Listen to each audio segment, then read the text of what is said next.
Hello there. ఇప్పుడు అందరూ కూడా చాలామంది ఇంగ్లీష్ నేర్చుకోండి అని చెప్పి వీడియోలు చేస్తున్నారు, యూట్యూబ్, ఫేస్బుక్లో పెడుతున్నారు. అయితే వాళ్ళు చేస్తున్న తప్పుల్ని కొన్ని అబ్జర్వ్ చేసి నేను కొన్ని వీడియోలు చేశాను. ఇప్పుడు వాళ్ళు ఆ స్టేజ్ దాటిపోయి ఇంకా కొంతమంది ఏంటంటే బుక్స్ రాస్తున్నారు. కొన్ని ఏదో బుక్ రాయడం కాకుండా లెర్నింగ్లో కొత్త పద్ధతి అని చెప్పి కూడా కనపడుతుంది. అలా రాసి ఒక బుక్ రిలీజ్ చేస్తాం. తెలుసు కదా, మార్కెటింగ్ టెక్నిక్స్ ఉంటాయి, చేసుకుని మార్కెటింగ్ చేసుకుంటాం. ఇప్పుడు మనం ఒక కొత్త పద్ధతిని కనబెట్టాలంటే ఆ పర్టికులర్ సబ్జెక్ట్లో మనకి చాలా ఇన్డెప్త్ నాలెడ్జ్ ఉండాలి. We should have more lower. కానీ బేసిక్సే లేకుండా వీళ్ళు న్యూ మెథడ్స్ అని చెప్పి చెప్తున్నారు. అలాగే ఒక బుక్ రాసినప్పుడు ఎవరో ఒకరు రాశారు అనుకోండి, దాంట్లోని క్లరికల్ మిస్టేక్స్ని మనం యాక్సెప్ట్ చేయొచ్చు, ఎందుకంటే the man is to ever కాబట్టి. కానీ ఈ బుక్ని, అంటే ఈ విద్యా స్పోకెన్ ఇంగ్లీష్ బుక్ని ముగ్గురు కంపైలర్స్ అంట, ముగ్గురు కంపైల్ చేశారు. ఒకరు ఆథర్ అంట, అంటే మొత్తం నాలుగు చేతులు ఉన్నాయి. అయినా సరే ఇందులో చాలా దారుణమైన తప్పులు ఉన్నాయి. అవి కాన్సెప్చువల్ ఎర్రర్స్. అవి ఎలాగున్నాయో తెలియదు.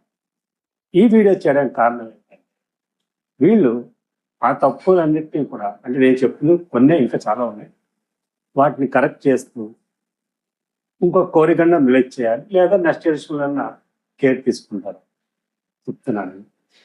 సో మొదటిగా ఏంటంటే ఆల్ఫాబెట్ ఆర్డర్.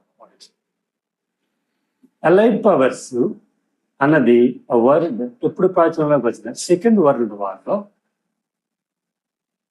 జర్మనీ, ఇటలీ కలిపి ఒకవైపు ఉంటే దానికి ఆపోజిట్గా అమెరికా, రష్యా, చైనా ఇవి ఉన్నాయి. ఈ అమెరికా, రష్యా, చైనా ఉన్నదాన్ని అలైడ్ ఫోర్సెస్ లేదా అలైడ్ పవర్స్ ఉన్నాయి. ఇప్పుడు మీరు ఏదైనా ఒక పదం రాంగ్గా రైట్ అని తెలుసుకోవాలనుకుంటే అది మనం ఏ ఇంగ్లీష్ వాడుతున్నాము. వీళ్ళు ఈ బుక్లో 44 సౌండ్స్. సో 44 సౌండ్స్ అంటే అది British English. So British English మనకి దేన్ని మనం అథెంటికేటెడ్ తీసుకోవాలి అంటే ఆక్స్ఫర్డ్, కేంబ్రిడ్జ్ రెండు. ఆ బుక్స్ మీ దగ్గర ఉంటే పర్వాలేదు, లేదు ఆన్లైన్లో మీరు చెక్ చేయాలంటే కేంబ్రిడ్జ్. ఎందుకు? Oxford already you have to pay. So Cambridge డిక్షనరీలో మనం దాన్ని బేస్గా అథెంటికేటెడ్గా ప్రామాణికంగా తీసుకొని మనం ఏదైనా మాట్లాడాలి. సో ఇప్పుడు నేను చెప్తున్నవన్నీ కూడా మీరు కేంబ్రిడ్జ్ యూనివర్సిటీ వాళ్ళ వెబ్సైట్లోకి వెళ్తే ఇవన్నీ ఉంటాయి. సో ఇక్కడ అలైడ్ పవర్స్ అని చెప్పి ఈరోజు మీరు జస్ట్ గూగుల్ చేసినా సరే మీకు నేను చెప్పిందే వస్తుంది. ఏమిటి? ఈ జర్మనీ ఒకవైపు, బ్రిటన్ ఒకవైపు, బ్రిటన్, ఫ్రాన్స్ అని పవర్స్.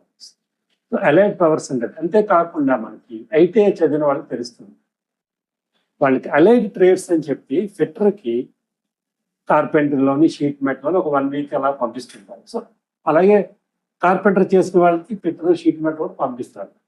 సో అది అలైడ్ ట్రేడ్స్ అంటే అనుబంధ అని ఉంటుంది. సో ఇది దారుణమైన తప్పు. తర్వాత బైరూమ్ అంటే మరుగు గది అని చెప్పాము. ఇక్కడ బైరూమ్ అనేది 2 విధాలుగా వాడాలి. ఒకటి బై తర్వాత ఐఫన్తో రూమ్ పెట్టాలి, లేదు బై రూమ్కి వెళ్ళి పెట్టాలి. సో బై రూమ్ అంటే అది ప్రపోజిషన్ సెంటెన్స్ పెట్టుకోవచ్చు. బై పెట్టి ఐఫోన్ పెట్టి రూమ్ అని పెడితే అదేంటంటే ప్రైవేట్ రూమ్, అంటే వ్యక్తిగత గది. మరొక గది అంటే బాత్రూమ్ వస్తుంది కదా. సో అది చాలా తప్పు. ఇది కూడా మీరు గూగుల్ చేసి చూడొచ్చు. తర్వాత గ్లేజియర్స్. ఈ గ్లేజియర్స్ అంటే ఏమిటి? అసలు విరుగు పెట్టేవాళ్ళు చెప్పారు. గ్లేజియర్ అంటే అద్దాలు అమ్ముకునేవాళ్ళు, లేదా అద్దాలని కిటికీల్లో ఫిక్స్ చేసేవాళ్ళు. అంతేగాని గ్లేజ్ అంటే విరుగు కదా, గ్లేజ్ వస్తుందంటే గ్లేజియర్ అని చెప్పి సొంత కవిత్వం వాడకూడదు. అలాగే ఈ బుక్ ఏ లెవెల్కి A1 లెవెల్కి వాడినప్పుడు వొకాబులరీ అనేది లిమిటెడ్గా ఉంటుంది, అవే వాడాలి. మీకు ఎక్కడో విన్నారు, ఎవరో చెప్పాడని చెప్పి ఆ పదాలు ఇలాంటి బేసిక్ బుక్స్లో వాడకూడదు. అది ఒకటి. దీని తర్వాత మనకి ఇంకేంటంటే విచిత్రంగా అది మరి స్పెల్లింగ్ మిస్టేకా లేకపోతే తెలుగు రాదా వెళ్ళి తెలియదు. అంతేకాకుండా మనము ఎనీ ఫారిన్ లాంగ్వేజ్ చెప్తున్నప్పుడు మనకి మన మదర్ టంగ్ అట్లీస్ట్ 80% నాలెడ్జ్ ఉంది, minimum knowledge.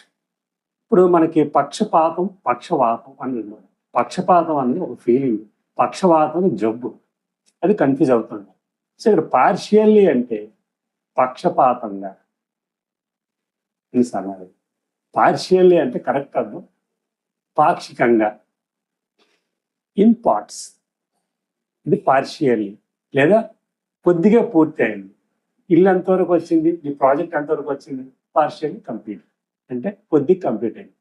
When you cannot specify the portion or the amount of the work completed or anything completed in a particular project, అప్పుడు పార్షియల్లీ. పార్షియాలిటీ వేరు, partially రెండు, పక్షపాతం లాంటి ఈ రెండు పదాలు కూడా కన్ఫ్యూజింగ్ ఉంటాయి. ఇది చూసుకోవాలి. నలుగురు కదా రాసింది. దీని తర్వాత ఇది హైలైట్ మాట, రోజ్ యాపిల్ అంటే నేరేడు పండు అని చెప్పి రాసింది. సరే వీళ్ళు రాశారు కదా, వీళ్ళు చదువుకున్నారు కదా అని చెప్పి రేపు పొద్దున్న అమెజాన్లో మీరు నేరేడు పండు కావాలని చెప్పి కొట్టి చూడండి, రోజ్ యాపిల్ అంటే ఏమొస్తుంది, దాన్ని గులాబ్ జామున్ పండు అంటారు. నేరేడు పండుకి వేరే పదం. అలాగే ఇప్పుడు నేను చెప్పిన వాటి అన్నింటికి కూడా వేరే పదాలు. సో మీరు తప్పులు నేర్చుకోకుండా correct English with phonetics, either British or American styles, ఏం నేర్చుకోవాలన్నా సరే కనబడుతున్న ఫోన్ నెంబర్లకి వేయండి. ఆన్లైన్, ఆఫ్లైన్, 1-on-1 లేదా అవుట్ స్టేషన్. మేము వైజాగ్ ఉండేది, అవుట్ స్టేషన్ కూడా వచ్చి క్లాస్ ఇస్తాము. Have a great day.